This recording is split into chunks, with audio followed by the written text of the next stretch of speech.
Equity paid in capital, page number 474 पे।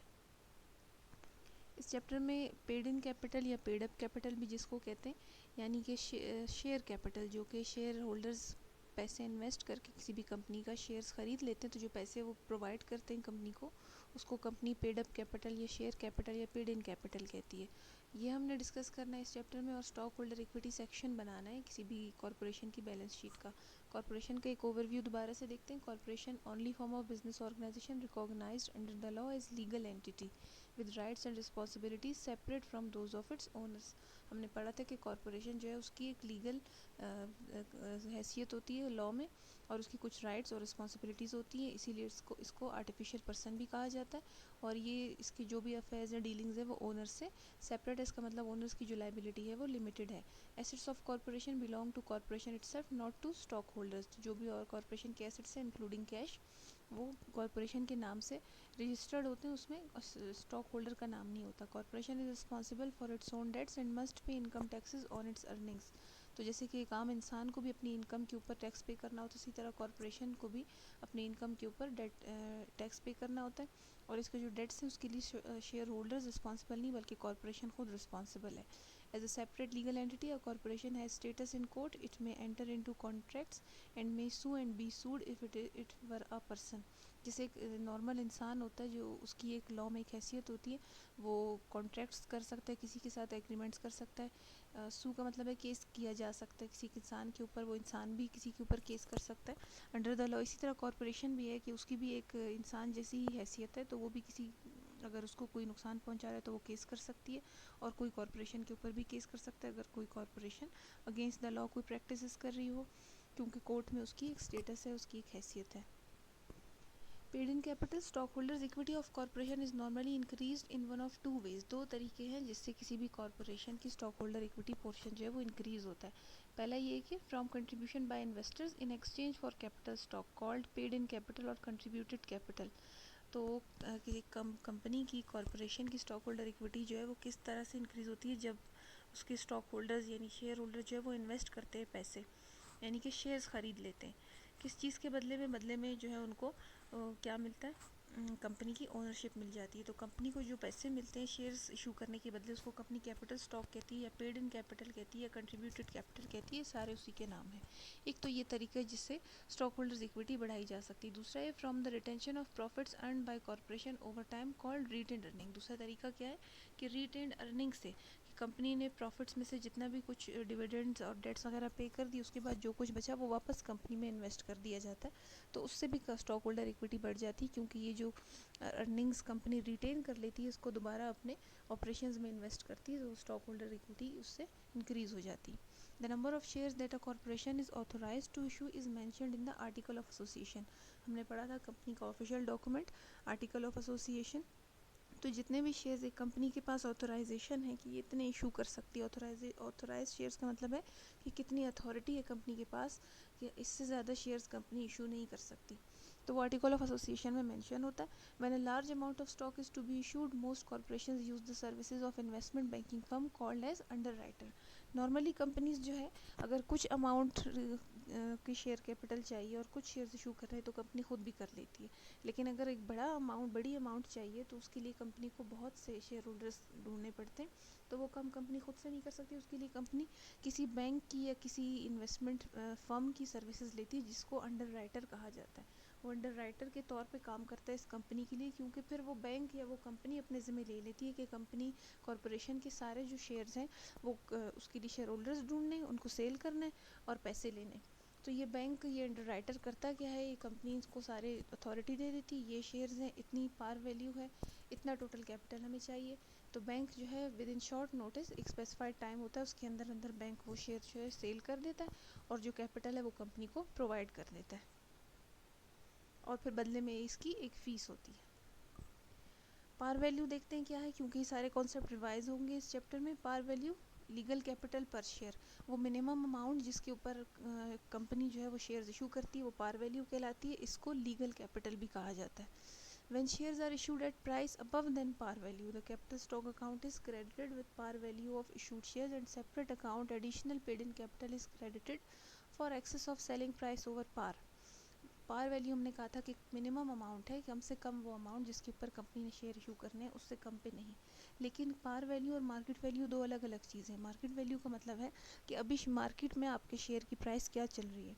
तो अगर मार्केट में शेयर की प्राइस पार वैल्यू से ज़्यादा चल रही हो तो कंपनी उसको रिकॉर्ड किस तरीके से करेगी। कंपनी जो है उसके दो अलग अलग रिकॉर्डिंग करेगी। एक में तो कंपनी सिंपल अपना कैपिटल स्टॉक को क्रेडिट करेगी, जिसमें वो कंपनी रिकॉर्ड करेगी कि इतने शेयर इशू किए, पार वैल्यू इतनी थी।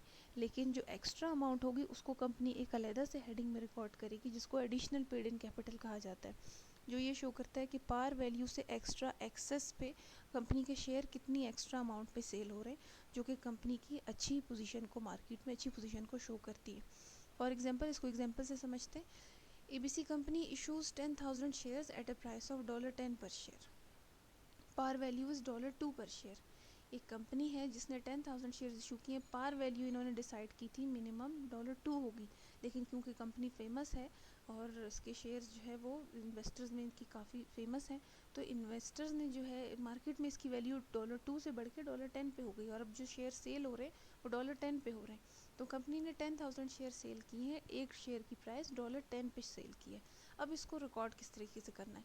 कंपनी को कैश मिल गया, ठीक है, 10,000 शेयर्स $10 पे एक को सेल किया, 10,000 मल्टीप्लाई बाय 10, तो टोटल $1,00,000 कंपनी को कैश मिल गया। कैश को डेबिट कर दिया।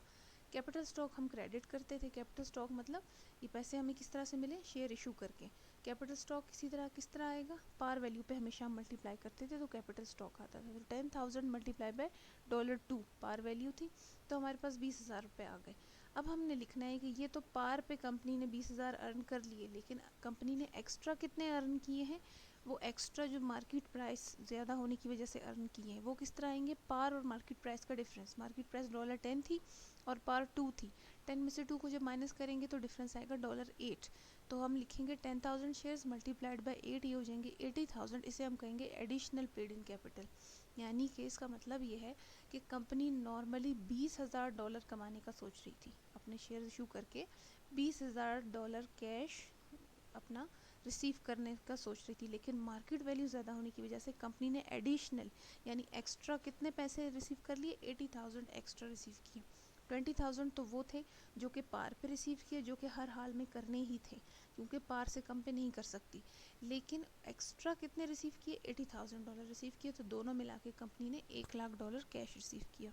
तो जब भी पार वैल्यू से ज़्यादा पे कंपनी शेयर इशू करती है तो हम उसको अलग हेडिंग में रिकॉर्ड करते हैं, जिसको हम एडिशनल पेड इन कैपिटल कहते हैं। इसके अलावा एक कैपिटल होता है डोनेटेड कैपिटल। नाम से पता चल रहा है donation. When a corporation receives asset as a gift, the total assets and total stock holders equity both will be increased. जब भी कंपनी को कोई डोनेशन, कोई एसेट गिफ्ट में मिलता है, चाहे वो एसेट कैश हो या कुछ और हो, मतलब फ्री मिले, तो कंपनी के टोटल एसेट्स बढ़ जाते हैं ऑब्वियसली। लेकिन दूसरी तरफ कंपनी का स्टॉक होल्डर्स इक्विटी भी बढ़ जाती है, क्योंकि हर ट्रांजैक्शन का हमने पढ़ा था डबल इफेक्ट होता है। Receipt of a gift is recorded as debit to asset received and credit to donated capital account। इसको रिकॉर्ड कैसे करते हैं। फॉर एग्जांपल गिफ्ट में कैश मिला है तो कंपनी डेबिट करेगी कैश को और क्रेडिट कर देगी डोनेटेड कैपिटल। एक नया अकाउंट बनाएंगे, उसको डोनेटेड कैपिटल के नाम से क्रेडिट कर देगी।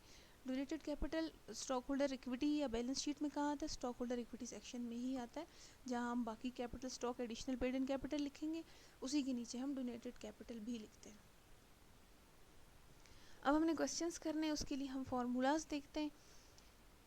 प्रेफर्ड शेयर्स के ऊपर डिविडेंड निकालने का फार्मूला। डिविडेंड हम किस तरह की से निकाल सकते हैं, हमें उसके लिए पहले चाहिए होगा, अगर हम प्रेफर्ड का निकाल रहे हैं या कॉमन का, जिसका भी निकाल रहे हैं, दोनों का सेम फार्मूला होगा। हमें नंबर ऑफ इशूड शेयर्स चाहिए होंगे या नंबर ऑफ आउटस्टैंडिंग शेयर्स चाहिए होंगे। तो प्रेफर्ड शेयर्स के ऊपर डिविडेंड निकाल रहे हैं तो हमें लिखना होगा कितने नंबर ऑफ प्रेफर्ड स्टॉक या प्रेफर्ड शेयर्स इशू हो चुके हैं। उसको मल्टीप्लाई करेंगे पार वैल्यू, एक शेयर की पार वैल्यू से, एक प्रेफर्ड या कॉमन शेयर की पार वैल्यू से, फिर उसको मल्टीप्लाई करेंगे डिविडेंड का जो रेट दिया होगा उससे मल्टीप्लाई करेंगे, तो हमारे पास टोटल अमाउंट आ जाएगी कि प्रेफर्ड शेयर के ऊपर या कॉमन के ऊपर कितना डिविडेंड वो कंपनी पे कर रही है। दूसरी चीज़, कॉमन स्टॉक, किस तरह की कॉमन स्टॉक की वैल्यू निकलती है, कितने शेयर्स इशू किए, कितनी पार वैल्यू है, साथ ही रेट भी, अगर कॉमन स्टॉक का कोई रेट है तो रेट भी आएगा कि किस रेट के ऊपर इस पर डिविडेंड देना है। एडिशनल पेड इन कैपिटल किस तरह निकलता है, जितने शेयर्स इशू किए multiply sales price minus par value, जैसे हमने पीछे किया, सेल्स प्राइस में से पार को माइनस करेंगे, जो डिफरेंस आएगा उसको हम मल्टीप्लाई करेंगे इशूड शेयर्स के ऊपर, तो फिर हमारे पास एडिशनल पेड इन कैपिटल आएगा। क्वेश्चन करते हैं अब इसके। प्रॉब्लम 11.1 है पेज नंबर 507 पे। Early in 1999 Sinclair Press was organized with authorization to issue 100,000 shares of $100 par value preferred stock and 500,000 shares of $100 par value common stock। In question को करने का सबसे आसान तरीका है कि पहले जो जो डाटा दिया हुआ है उसको हम ऊपर से नीचे तक ऐसे उतारते जाएं, तो बार बार क्वेश्चन नहीं देखना पड़ेगा, आसानी हो जाएगी। सबसे पहले हमें क्या बताया है कि कंपनी के पास ऑथोराइज्ड शेयर्स थे, ऑथोराइज्ड शेयर्स थे 1 लाख, ठीक है, $100 उसकी पार वैल्यू थी, और ये कौन से शेयर्स थे, प्रेफर्ड शेयर्स थे, यानी 1 लाख इशू नहीं किए बल्कि ऑथोराइजेशन थी कि 1 लाख शेयर्स कंपनी इशू कर सकती है। $100 पार वैल्यू है एक शेयर की, ये प्रेफर्ड शेयर्स थे। इसके बाद कॉमन 500,000 शेयर्स की, ये भी ऑथोराइजेशन की बात पहले हो रही थी, तो ये भी यही है, 5 लाख शेयर्स कॉमन के ऑथोराइजेशन थी कंपनी के पास, एक शेयर की पार वैल्यू $1 है। अभी तक सिर्फ ऑथोराइजेशन और पार वैल्यू कॉमन और प्रेफर्ड की बताई जा रही है। अब आगे इशू की बात है। 10,000 shares of preferred stock were issued at par, authorization थी 1 लाख की, जिसमें से 10,000 इशू कर दिए पार के ऊपर, पार वैल्यू थी $100, और 1,70,000 शेयर्स कॉमन स्टॉक के वो सोल्ड कर दिए या इशू कर दिए, टोटल कितने थे 5 लाख, उसमें से 1,70,000 इशू कर दिए फॉर $15 पर शेयर, एक शेयर की प्राइस, एक शेयर को कितने में सेल किया $15 पे, पार वैल्यू थी कॉमन की 1, सेल किया 15 पे। The preferred stock pays an 8% cumulative dividend and is callable at $105। ये 8% जो है ये रेट ऑफ डिविडेंड है, हमेशा ये शेयर्स लिखने से पहले लिखा जाता है, क्योंकि जो प्रेफर्ड शेयर्स हैं ये कम्युलेटिव हैं। हमने पढ़ा था कम्युलेटिव का मतलब है कि वो प्रेफर्ड शेयर्स की जिन पे अगर एक साल डिविडेंड नहीं दिया तो आने वाले साल या उससे आने वाले साल जब भी इनकम आएगी तो पिछले सारे डिविडेंड देने होंगे। किस रेट के ऊपर, एक शेयर का 8% जो है वो डिविडेंड देना होगा प्रेफर्ड कम्युलेटिव शेयर पे। एंड कॉलेबल एट $105, कॉलेबल का मतलब है कि ये प्रेफर्ड वो शेयर्स हैं इनके फीचर पहले से सेल करते वक्त पहले से इन्वेस्टर को बताया जाता है कि किसी भी वक्त कंपनी ये प्रेफर्ड शेयर्स कॉल कर सकती है, यानी वापस ख़रीद सकती है। जिन्होंने शेयर होल्डर्स ने ख़रीदा था वापस उनसे ये शेयर लेकर उनको उनके पैसे वापस दे सकती है। तो जब कंपनी इनको बेच रही थी तो पार वैल्यू $100 डिसाइड की थी, लेकिन जब कॉल करेगी यानी वापस लेगी तो कितने पे लेगी, $105 पे लेगी। फिर उसके बाद during the first 4 years of operation, company के पहले 4 सालों में, पहले 4 साल कब से कब तक, 1999 से 2002 तक, कॉरपोरेशन ने अर्न किया, टोटल अर्न किया मतलब नेट इनकम आई है कितनी, $10,25,000, और डिविडेंड पे किए 75 सेंट्स यानी 75%, एक शेयर क्या 75% डिविडेंड पे किया है हर साल, किन शेयर के ऊपर, सारे जो कॉमन आउटस्टैंडिंग कॉमन जो इशूड शेयर्स हैं, तो कॉमन शेयर में पे एक शेयर के ऊपर 75% डिविडेंड दिया है, और प्रेफर्ड शेयर के ऊपर डिविडेंड का रेट 8% है। ये तो क्वेश्चन समझ लिया। अब हमने देखना है instruction A part. Prepare stock holder equity section of balance sheet at December 31, 2002, include supporting schedule showing computation of retained earning, ये भी कैलकुलेट करनी है। और स्टॉक होल्डर इक्विटी से दिया हुआ है increase income increases retained earnings whereas dividend decrease retained earning, तो हमें पता है कि रिटेन्ड अर्निंग जो है वो नेट इनकम से बढ़ जाती है नेट लॉस से, और डिविडेंड पे करने से कम हो जाती है। तो पहले हमने रिटेन्ड अर्निंग का शेड्यूल बनाना है, वो कैलकुलेट करनी है, उसके बाद स्टॉक होल्डर इक्विटी सेक्शन बनाना है बैलेंस शीट का ए पार्ट में। ए पार्ट करते हैं, स्टेटमेंट ऑफ रिटेन्ड अर्निंग बनाते हैं। सबसे पहले हमें देखना है कि इस कंपनी का पहले तो हमें दिया हुआ है डाटा वो 1999 से 2002 तक पहले 4 सालों का दिया हुआ है, और अभी हमें कहा जा रहा है कि December 31, 2002 को हमने ये बनानी, तो उसका मतलब है टोटल 4 सालों के लिए हमने बनानी। तो ड्यूरिंग फर्स्ट 4 years, पहले 4 सालों में बताया कि कंपनी ने टोटल जो है नेट इनकम कितनी अर्न की है, 1025,000। सबसे पहले हम लिखेंगे नेट इनकम पहले 4 सालों की कितनी है, $1025,000। इसमें से हम माइनस करते हैं लॉसेस को और डिविडेंड को, लॉस कोई भी यहाँ पे नहीं बताया। अब हमने डिविडेंड कैलकुलेट करना है, पहले हम प्रेफर्ड का डिविडेंड निकालते हैं, उसके बाद कॉमन का। प्रेफर्ड का डिविडेंड निकालने के लिए हमें पता होना चाहिए 3 चीज़ें, preferred shares, number of preferred shares जो इशू किए, पार वैल्यू क्या थी, और प्रेफर्ड शेयर्स के ऊपर डिविडेंड का रेट क्या है।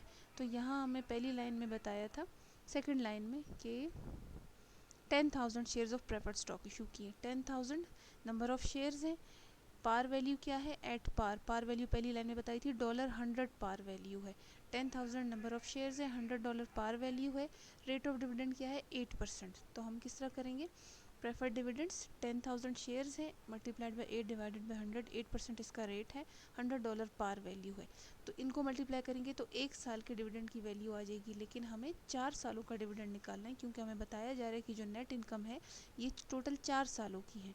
तो हमने 4 सालों का ही रिकॉर्ड करना है डिविडेंड, क्योंकि ये कौन से शेयर हैं, ये प्रेफर्ड कम्युलेटिव शेयर हैं। तो कम्युलेटिव वो होते हैं जिन पे पिछले सारे सालों के डिविडेंड कंपनी को देने होते हैं। तो इसकी वैल्यू को हम मल्टीप्लाई कर देंगे 4 से, क्योंकि 4 सालों के हमने डिविडेंड रिकॉर्ड करने। तो ये आ जाएगा $3,20,000।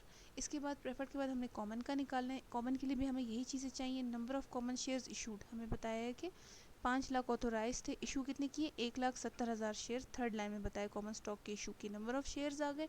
पार वैल्यू कितनी थी, ये हमें बताया $1 पार वैल्यू थी कॉमन शेयर्स की, पार वैल्यू आ गई। और रेट ऑफ डिविडेंड यहाँ बताया हुआ 75% पर शेयर, एक शेयर के ऊपर 75%। तो हम लिखेंगे 1,70,000 share multiply by 75 divided by 100 multiply by 1 par value, और फिर अगेन ये भी 4 सालों के लिए। तो ये आ जाएगा 5,10,000।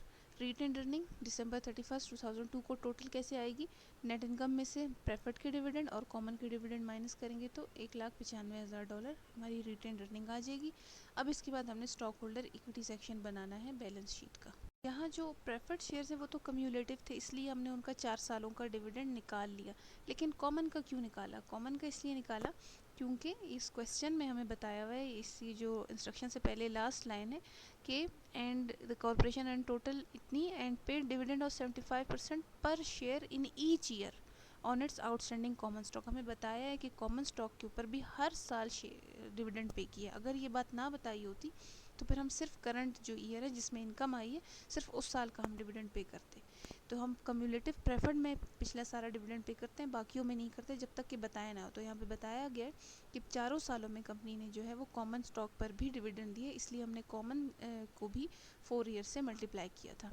अब हम स्टॉक होल्डर इक्विटी सेक्शन बनाएंगे। कंपनी का नाम लिखा हमने पार्शियल बैलेंस शीट, ये कंप्लीट बैलेंस शीट नहीं क्योंकि इसमें एसेट और लाइबिलिटी सेक्शन नहीं है, सिर्फ स्टॉक होल्डर इक्विटी सेक्शन, इसलिए हमने इसको नाम दिया पार्शियल बैलेंस शीट। फिर जिस वक्त हम बना रहे हैं हमें इंस्ट्रक्शन में बताया था दिसंबर 31, 2002 को। तो सबसे पहले हम लिखेंगे कि कंपनी ने जो है वो प्रेफर्ड कम्युलेटिव शेयर इशू करके कितने पैसे, वो कितना कैपिटल जो है वो हासिल किया है। तो हम इसको लिखने का तरीका ये, सबसे पहले रेट ऑफ डिविडेंड लिखते हैं। हम लिखेंगे 8% कम्युलेटिव प्रेफर्ड स्टॉक। फिर हम इसकी पार वैल्यू लिखते हैं, $100 पार वैल्यू थी। फिर हम लिखते हैं कॉलेबल, यानी जितनी भी डिटेल प्रेफर्ड स्टॉक के बारे में दी है वो हमने लिखनी है। कॉलेबल थे 105 पे, ऑथोराइज शेयर कितने थे, 1 लाख थे, इशूड इसमें से कितने थे, 10,000। ये सारा डाटा हमने क्वेश्चन से लिया। अब इसकी अमाउंट किस तरह निकलेगी, नंबर ऑफ़ शेयर्स को सिंपली हमने पार पे वैल्यू पे मल्टीप्लाई कर देना, 10,000 मल्टीप्लाई बाय 100, तो ये हमारे पास इसकी अमाउंट आ जाएगी $10,00,000। यानी कि 10,000 शेयर्स, एक शेयर को $100 पे इशू करके कंपनी ने टोटल $10,00,000 जो है वो अर्न कैपिटल स्टॉक रिसीव कर लिया। उसके बाद कॉमन लिखते हैं। कॉमन स्टॉक, इसकी भी पार वैल्यू हमने लिखी, ऑथोराइज्ड कितने थे और इशूड कितने थे, कॉलेबल इसमें नहीं होता, ये सारी हमने इसकी डिटेल लिखी। इसी तरह इसकी अमाउंट आएगी कि number of shares multiply by par value, 1,70,000, 1 से मल्टीप्लाई करेंगे तो 170,000 ही आएगा। ये तो हमने लिख ली है प्रेफर्ड और कॉमन जो हमने पार पे इशू की। इसके बाद हम लिखते हैं additional paid in capital. Additional यानी कुछ ऐसे भी शेयर्स होंगे जिनको कंपनी ने पार वैल्यू से एक्स्ट्रा अमाउंट पे इशू किया था। तो उसके लिए हम क्वेश्चन पे जाते हैं। हमने देखा था कि जो प्रेफर्ड शेयर्स हैं उसकी पार वैल्यू कितनी थी, $100, और कॉमन की 1 थी। Preferred shares issued at par, वो तो पार पे इशू की थी इसलिए उसमें एडिशनल नहीं आएगा। लेकिन जो कॉमन है उनकी पार वैल्यू 1 थी और हमने इशू किया था उसको 15 पे, तो इसलिए एडिशनल पेड इन कैपिटल में सिर्फ कॉमन स्टॉक का नाम आएगा। किस तरह कैलकुलेट करेंगे, नंबर ऑफ शेयर्स जो इशू किए थे कॉमन के, $1,70,000। अब हमने डिफरेंस निकालना है पार वैल्यू और सेल प्राइस का। सेल प्राइस थी 15 और पार वैल्यू थी 1, 15 माइनस 1 तो बचेगा 14। तो इन नंबर ऑफ़ इशूड शेयर्स को 14 से मल्टीप्लाई कर देंगे तो हमारे पास अमाउंट आ जाएगी $23,80,000। ये आ गए एडिशनली जो हमने कॉमन पे पैसे लिए, यानी पार पे। वैसे हमने तो नॉर्मल सोचा था कि हम $1,70,000 ही रिसीव करेंगे, लेकिन कंपनी की मार्केट वैल्यू शेयर की इंक्रीज़ होने की वजह से $23,80,000 एक्स्ट्रा कंपनी ने रिसीव किए अपने शेयर के ऊपर, शेयर कैपिटल। अब हम total paid in capital record करेंगे। टोटल पेड इन का मतलब है कि ओवरऑल जो कंपनी ने कैपिटल रिसीव किया है शेयर इशू करके, चाहे वो पार पे हो चाहे वो पार से अबव हो, तो टोटल यानी उस ऊपर वाले तीनों को हम टोटल कर देंगे तो हमारे पास आ जाएगा $35,50,000। अब हमने लिखनी है रिटेन अर्निंग, जो कि हमने पीछे रिकॉर्ड की थी। रिटेन अर्निंग आई थी $1,95,000, इसको भी हम इसमें प्लस कर देंगे तो टोटल स्टॉक होल्डर इक्विटी आ जाएगी $37,45,000। तो ये इसका फॉर्मेट है, ये इसी तरह फॉलो होगा आगे सारे क्वेश्चंस में। ये ए पार्ट था। बी पार्ट क्वेश्चन का, are there any dividends in arrear on companies preferred stock at December 31, 2002? Explain your answer. December 31, 2002 को कोई ऐसे भी डिविडेंड है प्रेफर्ड स्टॉक पे जो एरियर में, एरियर का मतलब पेबल है, अभी तक पे नहीं किए। There are no dividend in arrear on preferred stock. ये प्रेफर्ड स्टॉक थे, ये कम्यूलेटिव थे। तो हमने December 31, 2002 को, ये जब हमारे पास इनकम आ गई थी, हमने ये सारे डिविडेंड जो है प्रेफर्ड के 3,20,000 चारों सालों के ये पे कर दिए थे। तो अब कोई भी डिविडेंड जो है वो एरियर में नहीं है, क्योंकि ये सारे हम पे कर चुके हैं। क्योंकि नाम में हमें पता था कि प्रेफर्ड कम्यूलेटिव शेयर्स हैं, तो कम्यूलेटिव के ऊपर डिविडेंड हमने पे करना होता है लाजमी। सेकंड है 11.2 problem, page number 507। Banner Publications was organized early in 1996 with authorization to issue 20,000 shares of $100 par value preferred stock and 1 million shares of $1 par value common stock। 1996 में कंपनी स्टार्ट हुई थी। ऑथराइजेशन टू इशू, इसको mistake अक्सर student कर देते हैं, ये issued shares नहीं है, ये ऑथराइजेशन टू यानी ऑथराइज्ड शेयर्स हैं कि आप 20,000 आपके पास ऑथराइजेशन थी कि आप इशू कर सकते हैं। $100 थी पार वैल्यू इनकी, ये प्रेफर्ड शेयर्स थे। और 1 मिलियन शेयर्स यानी कि 10 लाख शेयर्स थे। $100 1 पार वैल्यू थी, वो कॉमन थे। ये इनकी ऑथराइजेशन की बात हो रही है। फिर all of the preferred stock were issued at par. All preferred stock यानी 20,000 थे, सारे के सारे पार पे यानी कि $100 पे इशू कर दिए। और 1 मिलियन यानी 10 लाख कॉमन में से 3 lakh shares of common stock were sold for $20। Common 3 lakh थे, 10 लाख थे, उसमें से 3 लाख इशू कर दिए। पार वैल्यू 1 थी, हमने $20 पे इशू कर दिए। The preferred stock pays a 10% cumulative dividend and is callable as $105। Callable 105 पे है और cumulative dividend का रेट क्या है 10%। During first 5 years of operation, अब पहले 5 सालों में 1996 से 2000 तक corporation earned a total of 4460,000। ये नेट इनकम है। डिविडेंड पे किया $1 पर share each year on common stock. हर साल कॉमन स्टॉक पे डिविडेंड पे किया $1 के हिसाब से। 2001 में however the corporation reported a net loss of 16,00,000 and paid no dividend. सिर्फ जो 2001 है, जो ये 5 सालों के बाद छठा साल है, उसमें लॉस आया था और कंपनी ने लॉस की वजह से कोई डिविडेंड पे नहीं किया। तो सेम जो पिछले क्वेश्चन में बनाए उसी तरह स्टॉक होल्डर इक्विटी सेक्शन बनेगा, सिर्फ लॉस की वजह से थोड़ी कैलकुलेशन चेंज होगी। Prepare stock holder equity section at December 31, 2001 include supporting schedule showing computation of retain earning. तो पहले रिटेन अर्निंग का शेड्यूल बनाएंगे, उसी तरह हमने सबसे पहले लिखना है कि पहले 5 साल 1996 से 2000 तक कितनी इनकम आई है, 4460,000, तो हमने ये लिखी। उसके बाद हम इसमें से माइनस करते हैं प्रेफर्ड और कॉमन के डिविडेंड्स। तो प्रेफर्ड के ऊपर डिविडेंड कैलकुलेट करना है, कितने इशूड शेयर्स थे 20,000, $100 इसकी पार वैल्यू थी और 10% डिविडेंड रेट है। 20,000 मल्टीप्लाई बाय 10% मल्टीप्लाई बाय 100, ये एक साल का आ जाएगा। 1999 से 2000 तक 5 साल बनते हैं, 5 सालों पे मल्टीप्लाई करेंगे तो $10 लाख आ जाएंगे। इसके बाद कॉमन का निकालना है, नंबर ऑफ़ शेयर्स कितने थे 3 लाख, पार वैल्यू कितनी थी $1 और rate of dividend $1। 3 lakh 1 multiply by 1, 5 सालों के लिए हर साल देना था, 5 से मल्टीप्लाई किया तो ये $15 लाख आ जाएगा।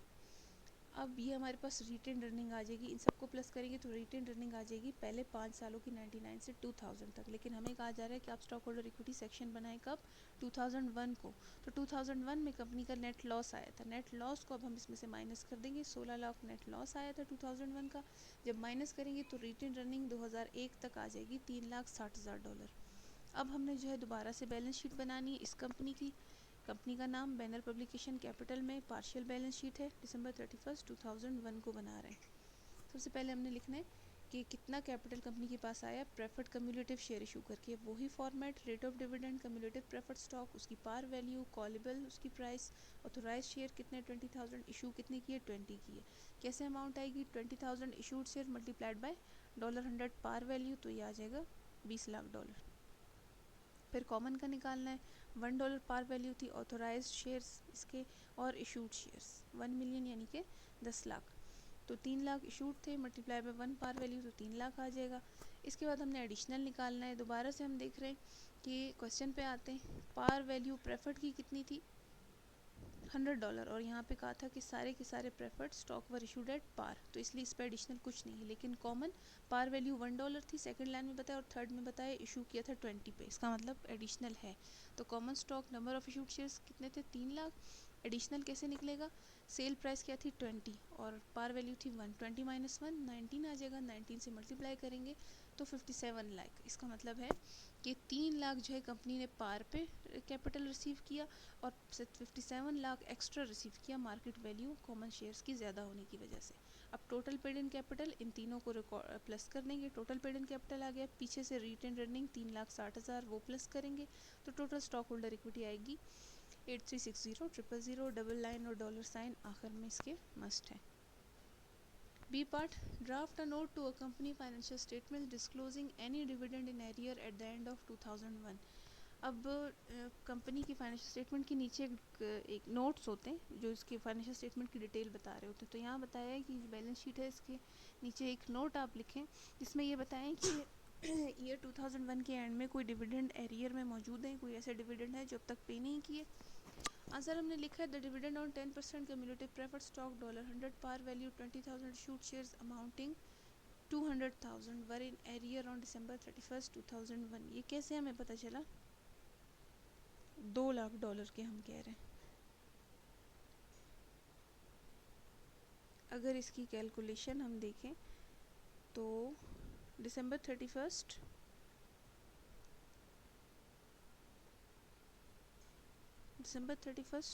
2001 की बात पूछी जाए, 2001 को कोई प्रेफर्ड शेयर्स के ऊपर कोई भी डिविडेंड वो आपके एरियर में थे या नहीं थे। तो प्रेफर्ड शेयर्स हमने देखा कितने हमने इशू किए थे 20,000, रेट उसका था 10% और पार वैल्यू थी उसकी 100, तो हम 20,000 को मल्टीप्लाई करते हैं 10% पे, ये आ जाएगा 2,000, $100 पार वैल्यू पे मल्टीप्लाई करते हैं, ये आ जाएंगे $2 लाख। एक साल के जो डिविडेंड कंपनी के रहते हैं वो $2 लाख बनेंगे। तो जो इससे पहले के 5 साल थे 99 से 2000 तक, उसके तो डिविडेंड 5 सालों के $1 लाख कंपनी $10 लाख कंपनी दे चुकी थी क्योंकि नेट इनकम आई थी उससे पहले। लेकिन जो 2001 है उसमें क्योंकि 16 लाख नेट लॉस आया था, तो सिर्फ उस साल की डिविडेंड जो है वो कंपनी नहीं दे सकी थी, तो सिर्फ यही डिविडेंड होंगे जो एरियर में होंगे जो कि कंपनी ने पे नहीं किए। ये कैसे निकलेगा, सेम ये प्रोसेस, सिर्फ 5 ईयर से मल्टीप्लाई नहीं करना, 1 साल का निकाल रहे हैं तो सिर्फ यहाँ तक आएगा, ये आ जाएंगे $2 लाख। तो हमने लिख दिया कि $2 लाख जो है वो एरियर में। C part, do the dividends in arrear appears as liability of corporation as end of 2001, explain. ये जो डिविडेंड एरियर में आ रहे हैं क्या ये कॉर्पोरेशन के लिए एक लाइबिलिटी है? लाइबिलिटी सिर्फ उस वक्त होती है जब कंपनी ने डिक्लेयर कर दी हो डिविडेंड, यानी अनाउंस कर दी हो। कंपनी को पता था कि नेट लॉस आया 16 लाख का, तो कंपनी ने डिविडेंड अनाउंस नहीं किए। जब अनाउंस नहीं किए तो ये लाइबिलिटी भी नहीं है। Dividend in arrear do not appear as liability until they are declared by board of directors.